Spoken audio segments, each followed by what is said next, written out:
there's a lot of people still riding for Breonna Taylor in whatever way that they can. Obviously, things are a little strained right now, to put it mildly, in terms of how we're dealing with the coronavirus. We have the most cases anywhere right now. Things are strained, but people are still doing what they can. Artists are creating art around this. Art has always been a part of the resistance, a part of the movement and the revolution. Always, always, always. So that's extremely important. Um, you have even famous people, actors, and quote unquote rich folks that are out there that are starting to sort of use their platforms for change. For Brianna specifically, I would say it's not as big as the protests for George Floyd. I think part of it, honestly, is because there was a video. There was a very explicit, heart-wrenching video where this grown man, this symbol of masculinity, a black man, a big, striking black man, right, is calling out for his mother. With Breonna Taylor, a lot of people were thinking, I even heard some people thinking that, like, oh, she must have done something to deserve it, or maybe her boyfriend did something to deserve it. There's so many things wrong with that case, though. There's so many things wrong with that case. They're saying it was a no-knock warrant, but they knocked. They're saying, oh, we knocked, and everybody around was like, they did not knock. They're saying, oh, we knocked and identified ourselves as police. No, they didn't. That's a lie.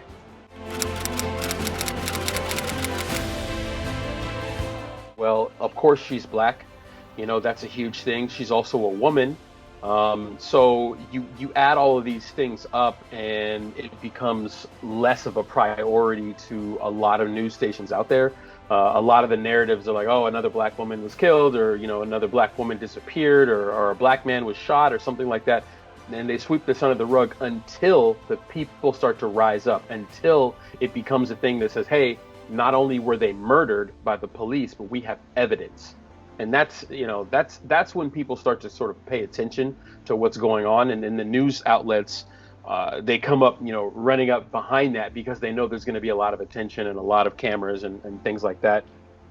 They're taking a long time to find justice with Breonna Taylor for all the reasons I mentioned, but also just the overarching reason is that they dehumanize black people from 400 years ago, 500 years ago until now.